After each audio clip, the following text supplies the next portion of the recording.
Muy buenas muchachos, continuando con el capítulo 3 del sistema de seguridad social, el día de hoy vamos a hablar de pensión. Haciendo un repaso, el sistema de seguridad social integral consta de tres elementos. El sistema general de seguridad en salud, que fue el que vimos en el video anterior, el sistema general de pensiones y el sistema general de riesgos laborales, que es el que maneja la ARL. En este caso nos vamos a concentrar en el sistema general de pensiones. El Sistema General de Pensiones está consagrado en el Código Sustantivo del Trabajo en el artículo 27. El Sistema General de Pensiones, ¿qué busca cubrir? Tres elementos principalmente. Invalidez, que es una pensión cuando la persona, por un accidente o enfermedad, pierde su capacidad para poder seguir laborando y después de un proceso, obviamente, se le otorga una pensión por invalidez. En segundo, sustento a la vejez, que es la pensión que se logra según semanas cotizadas o el monto que se haya ahorrado en el fondo de pensión, pues dependiendo del fondo al que pertenezca. Y por último tenemos la muerte del afiliado, ya que es una pensión la cual se activa en el momento en que el afiliado muere. Existen dos tipos de pensión en este caso, que es cuando el afiliado muere y aún no se ha logrado pensionar. Por medio de unos procedimientos, pues sus familiares pueden obtener una pensión por muerte o la pensión cuando el afiliado muere después de que ya estaba pensionado. A esta se le llama pensión por supervivencia y se le otorga también a los familiares, hijos o esposas, a quienes tengan derecho. Estos son los tres elementos principales que cubre el sistema general de pensión. Cabe recalcar dos elementos muy importantes, que el fondo de pensión es el encargado de pagar la pensión en caso de vejez o en caso de invalidez o muerte, pero si es originada por un accidente o enfermedad general o de origen común.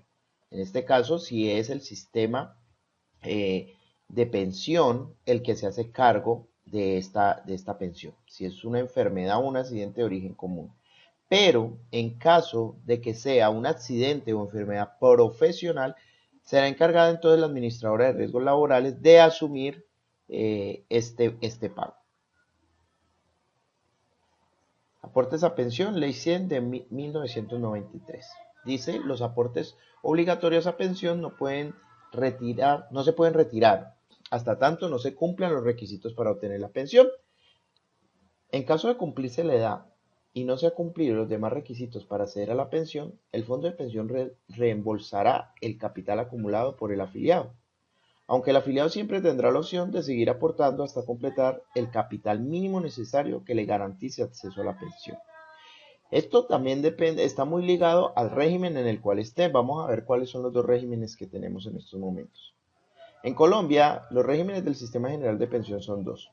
El régimen de prima media con prestación definidas, que es el manejado por Colpensiones, que es el fondo de pensiones del gobierno o público.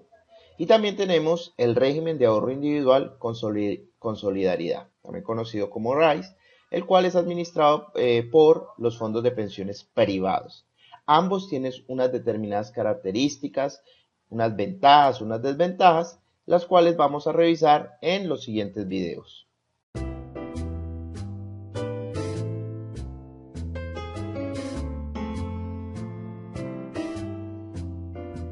Hola, ¿estás pensando en tu pensión, cierto? Te diré. Hay muchas decisiones importantes para ahorrar para tu futuro, pero aportar para una pensión es la más inteligente. Ven, te lo explico aquí. Primero, debes saber que en Colombia tienes dos opciones o regímenes para construir tu pensión. Y seguramente habrás oído de las ventajas y desventajas del fondo público y de los fondos privados. Y tendrás dudas y preguntas. Bueno, miremos el caso de Julián. Él está en el régimen de prima media o fondo público, que es administrado por Colpensiones. Y de este lado tenemos a Ángela, que está en el régimen de ahorro individual, administrado por los fondos privados de pensiones como Colfondos. En ambos regímenes, y esto es importante, cuando ellos cotizan para una pensión, construyen un ingreso para su vejez, pero también obtienen una cobertura en caso de que sufran un accidente grave que los inhabilite para trabajar o que su familia tenga una cobertura de sobrevivencia en caso de que fallezcan.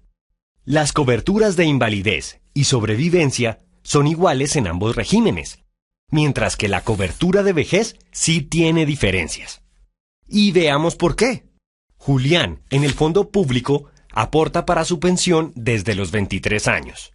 Aquí, al ser público, el dinero que ahorra va a un fondo común, es decir, de todos. Con los aportes de los afiliados activos en este fondo, se pagan las pensiones de todos los jubilados. Ahora, en este ejemplo, asumamos que Ángela gana lo mismo que Julián, pero ella aporta a un fondo privado de pensiones. Aquí, cada afiliado tiene una cuenta individual, propia, que le genera intereses. Así es, al igual que una cuenta bancaria. Ángela puede consultar sus saldos, recibir extractos y hacer un minucioso seguimiento, lo cual le da la tranquilidad de que sus ahorros nunca se perderán. Ahora, hoy la ley dice que los hombres como Julián, cotizantes al fondo público, deberán tener 62 años de edad para pensionarse, y las mujeres 57 años, además de haber cotizado al menos 1.300 semanas, lo que equivale a 26 años. El monto de la pensión de Julián se liquidará con el promedio cotizado en los últimos 10 años de su vida laboral, mientras, por su lado, la mesada pensional de Ángela en el fondo privado dependerá de lo que ella haya ahorrado durante su vida laboral. Es importante resaltar que si Ángela llega a fallecer, sus familiares podrán heredar el saldo de su cuenta. Justo, ¿no te parece? En cambio, en el caso de que Julián fallezca y no tuviera los beneficiarios de ley, sus ahorros de toda la vida se irían al fondo común. Pero la principal diferencia entre los dos regímenes es que para lograr una pensión en un fondo privado solo es necesario alcanzar un monto en los aportes, es decir, un capital ahorrado. Mientras que en el fondo público se necesitan semanas de cotización y además, edad. Ahora bien, si Julián cumple 62 años y no ha logrado sumar las semanas necesarias para jubilarse, puede seguir cotizando para alcanzar las semanas de pensión. O puede optar por la indemnización sustitutiva. Para el caso de las mujeres, en este régimen será igual, pero solo cuando cumplan 57 años. Ahora, si ocurre que Ángela, a los 57 años, en el fondo privado no ha acumulado el capital necesario para su pensión, puede optar por aplicar a la garantía de pensión mínima. Pero si no le resulta, puede optar por la devolución de todo su ahorro realizado, el cual será sustancialmente mayor a la indemnización sustitutiva que hubiera recibido estando afiliada al régimen público. ¿Por qué? Porque en el fondo privado el dinero que Ángela ahorra sí le genera intereses. Ahora, la pensión mínima se puede lograr en un fondo privado de pensiones con 1.150 semanas cotizadas, mientras que en el fondo público con 1.300. Mira la diferencia, es considerable. Por otra parte, Ángela, al momento de pensionarse, según sus planes, tiene la posibilidad de elegir entre varias modalidades de pensión, como el retiro programado o la renta vitalicia. Mientras que Julián solo tendrá una alternativa, que es la renta vitalicia. Ahora bien, el sistema pensional colombiano permite tanto a Ángela como a Julián cambiarse cada 5 años de régimen. Pero para cambiarse de régimen, deben realizar un proceso que se llama doble asesoría, el cual consiste en realizar una proyección de su pensión basada en las circunstancias particulares para cada régimen. ¡Ojo! Es importante que no tomes decisiones apresuradas. Analiza a fondo los beneficios y las restricciones que cada uno de los regímenes te ofrece. Así, podrás tomar la decisión que más te convenga.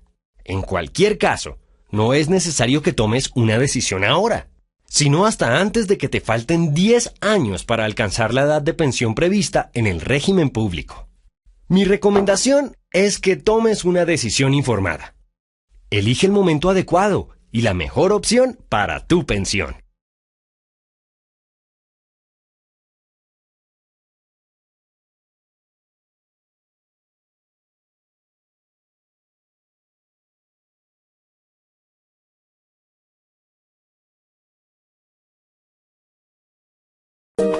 ¿Cuál es el tamaño de su problema?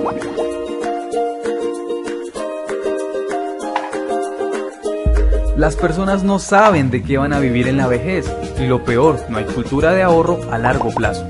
Dado esto, nos obligan a ahorrar en alguno de los dos sistemas de ley, el Fondo Privado de Pensiones o el Seguro Social, Colpensiones. El Fondo Privado de Pensiones es un modelo especulativo sujeto a la rentabilidad, que es incierta ya que sube y baja según el portafolio que se haya escogido, conservador, moderado o agresivo. El aporte a pensión es el 16% de su salario, 12% por cuenta del empleador y el 4% restante se lo descuentan.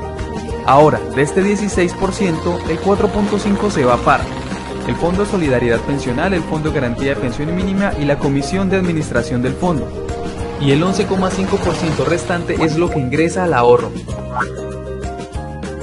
Al llegar a la edad de pensión, mujeres 57 años y hombres 62, hasta ahora lo que importa es el saldo que hay en la cuenta, y este debe ser un valor que alcance a cubrir, de acuerdo a la expectativa de vida, 87 años para mujeres y 83 para hombres, el pago del 110% del salario mínimo de cada año. Recuerde, el fondo privado no garantiza directamente renta vitalicia, es una renta programada que va agotando el saldo hasta que llegue a cero. Si al llegar a la edad de pensión no tiene el saldo para la pensión mínima, le devuelven el dinero y listo. Entonces, revise su saldo actual y haga cuentas para que evidencie el tamaño de su problema futuro. Ahora, en el modelo del Seguro Social Colpensiones, se acumulan semanas de cotización sin importar salario ni aporte hasta los últimos 10 años de cotización, donde el salario o ingreso base de liquidación es clave. Tenga en cuenta que si es independiente debe pagar a pensión 16%, a salud 12,5%, ARL 0,522 y 1% al Fondo de Solidaridad si cotiza por más de 4 salarios mínimos, un total del 30%. ¿Los pagaría? Al llegar a la edad de pensión, se promedia el ingreso base de liquidación de los últimos 10 años y se actualiza a IPC para tener la base. La base será inferior al último salario, iniciándose la brecha pensional. Mínimo se necesitan 1.300 semanas, 26 años, para tener derecho al 53% de la base, hasta un tope de 1.800 semanas para un 80% de la base según el salario. La pensión es vitalicia, pero con una brecha económica grande. Si no tiene las semanas y llega a la edad de jubilación, le hacen devolución de tan solo el 4% del aporte del empleado actualizado por IPC. Entonces, con todas estas incertidumbres, ¿de qué va a vivir en la vejez? ¿Viviría hoy con un salario mínimo? ¿Vivirá de sus hijos? ¿Recurrirá a la caridad? Ahora, ¿de qué tamaño es su problema?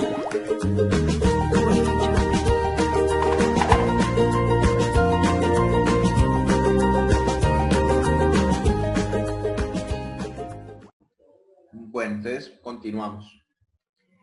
Dice en relación a los aportes a pensión que la empresa debe afiliar obligatoriamente a todos sus empleados al fondo de pensión, que ellos libremente elijan, y deberán realizar oportunamente las respectivas cotizaciones, tanto la parte que le corresponde al empleado como la parte que le corresponde al empleado.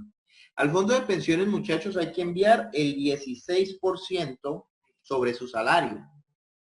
Al empleador le toca el 12%, de este sí no está exonerado, y al empleado o al trabajador le toca el 4%, ¿ya?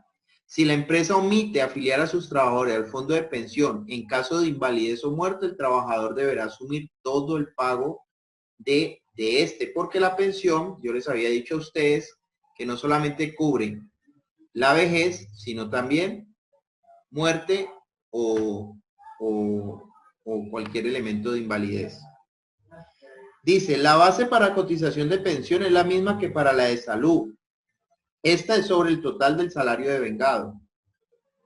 La exoneración para el pago de parafiscales y salud de las empresas no aplica para este 12% que le corresponde a la empresa en pensión, no aplica. Listo, entonces continuamos. Fondo de Solidaridad Pensional. Este es muy curioso, muchachos, este Fondo de Solidaridad Pensional. ¿Sabes por qué? Porque la ley dice que este es un fondo o es un dinero que por ley te van a deducir. Pero lo interesante de esto es que la ley dice que es un dinero voluntario que le sacan a las personas que ganen más de 4 salarios mínimos, la prioridad más de 4 salarios mínimos. Es un fondo voluntario de personas que ganen más de 4 salarios mínimos. Supuestamente les sacan esta plata que para poder pensionar a personas más vulnerables que de pronto no alcancen las 1.300 semanas. Entonces, con ese valor que le están sacando a las personas que ganan más de 4 salarios mínimos, pueden completar las semanas de otras personas que de pronto no puedan. También dicen que supuestamente ese impuesto o ese valor que se saca del Fondo de Solidaridad voluntario es para pensionar a campesinos o personas que por los lugares donde están no optan por una pensión. Supuestamente este Fondo de Solidaridad es para ayudarles a ellos a pensionarse, que porque ellos no tenían el requisito. Supuestamente este fondo es si usted quiere, pero mentira, es obligatorio este dinero que te sacan. Mire lo que dice, el Fondo de Solidaridad Pensional es una cuenta de la nación en la que se recauda un porcentaje del salario de los trabajadores o pensionados que devenguen más de 4 salarios mínimos. Es muy importante esta parte. Para contribuir a cierto grupo de personas que no tienen cómo acceder a beneficios de pensión. Este fondo está a cargo del Ministerio de Trabajo, pero el recaudo debe ser consignado al fondo de pensión del trabajador al cual se le haga la deducción. Sí, o sea, se manda al fondo. Digamos, usted sabe que usted es un fondo de pensión, debe mandar el 4%, ¿cierto? Pero si usted tiene que pagar fondo de solidaridad, pues le suman el porcentaje del fondo de solidaridad y entonces manda todo ese valor. El aporte se incrementa según el monto del salario, empezando con el 1% para salarios que van desde 4 hasta 2 para salarios que superen los 20 salarios mínimos. Entonces, vean, les voy a explicar, aquí está la tablita. Si usted gana de 0 a 4 salarios mínimos, no tiene que pagar nada, el porcentaje que le descuentan sobre su sueldo es 0, o sea, no paga nada. Si usted gana entre 4 salarios mínimos y 16 salarios mínimos, muchachos, estamos hablando, a ver, vamos a ver, 877,803 por 4, para saber cuántos son 4 salarios mínimos, 3.511.212 hasta por 16, una persona que gane 16, 877,803 por 16, hasta 14.044.848. Si usted está en ese rango, desde los 4 salarios mínimos hasta los 16, el descuento del Fondo de Solidaridad es el 1%. O sea que usted al fondo de pensión no va a mandar el 4 solamente, sino más ese 1 del Fondo de Solidaridad, usted al fondo de pensión entonces mandaría es el 5%. Si está en ese rango entre los 4 salarios mínimos, o sea, 3.511.000 y 14.044.000. Si tú ganas de 4 a 16 salarios mínimos, ganas el 1, te descuentan el 1% de Fondo de Solidaridad. Y ya de ahí viene de 1 en 1. Si ganas de 16 a 17, el 1.2. De 17 a 18, el 1.4. De 18 a 19 salarios mínimos, el 1.6. De 19 a 20, el 1.8. Y si ganas más de 20 salarios mínimos, o sea, más de 28 millones de pesos, el 2% del Fondo de Solidaridad. Realmente, el valor que siempre tiene en la cabeza en esto de Fondo de Solidaridad es este 1 de acá. Porque por lo general usted manejará máximo este rango. Tiene que ser pues que usted esté en una empresa donde haya alguien que gane más de 14 millones de pesos. Entonces usted por allá se acuerda, pues madre, si gana más de 16 salarios mínimos, me parece que el porcentaje del Fondo de Solidaridad es diferente. Y te das a la tablita y tienes que ubicarlo para saber en qué punto está. y ya sabrás si le descuentas el 1, el 1.2, el 1.4. Aunque esto del fondo y todo esto lo saca automáticamente la planilla, ya mi planilla y todo eso, esto lo saca automático. Él sabe el valor del IBC, que es el sueldo, pues, y él automáticamente deduce el porcentaje que corresponde. Eso no necesitas tampoco matarte con eso. Pero sí es importante saber que esta parte existe. ¿Listo? Bueno. Continuamos. Pensión de supervivencia. Artículo 25, ley 100. ¿Qué es pensión de supervivencia? Es una prestación económica que se le reconoce a los beneficiarios de la persona que ha fallecido, en la que mensualmente recibirán una renta. A ver, la pensión de supervivencia, muchachos, para que lo tengan claro, nace, ojo, de una persona que ya es pensionada, que ya es pensionada. Si esa persona ya es pensionada y muere, aparece esa pensión de supervivencia. O sea que realmente la pensión de supervivencia nunca, o sea, esa es la que nunca va a disfrutar el dueño de la pensión. Si estamos hablando de una pensión de supervivencia es porque se murió el de la pensión, el que ya estaba pensionado. ¿Y quiénes son los que van a recibir esa platica? El cónyuge o los padres. ¿Ya? El cónyuge o los padres. Los padres, obviamente, en caso de que no haya dejado cónyuge, pues, o compañera, o hijos que tengan derechos, se les entregaría la pensión a ellos. A eso se le conoce como pensión de supervivencia, cuando le queda a la esposa o a los hijos o a los padres.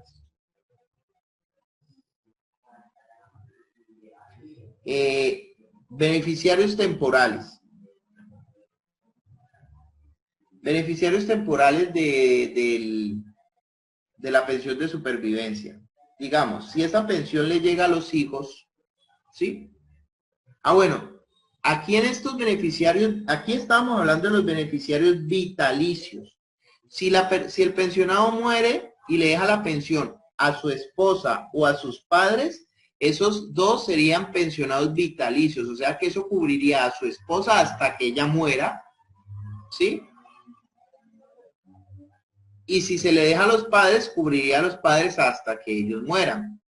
Pero si la pensión se le deja a los hijos, estos ya serían temporales. O sea que la pensión le va a durar hasta un determinado tiempo.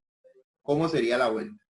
Si la pensión le queda, la pensión vitalicia le queda a los hijos. Dice, en este caso existen 3 categorías. Hijos menores de edad tendrán derecho a esa pensión hasta los 18 años. Hasta los 18 años les va a llegar a platica y ya para de contar. Hijos mayores de edad que se encuentren entre los 18 y los 25 y que dependían económicamente de la persona que murió y que se encuentren estudiando, mire, importante que se encuentren estudiando, se pagará la pensión hasta los 25 años. ¿Sí? Hasta los 25 años. Dependían económicamente de la persona que falleció y están estudiando. Hasta los 25 años sostienen la pensión.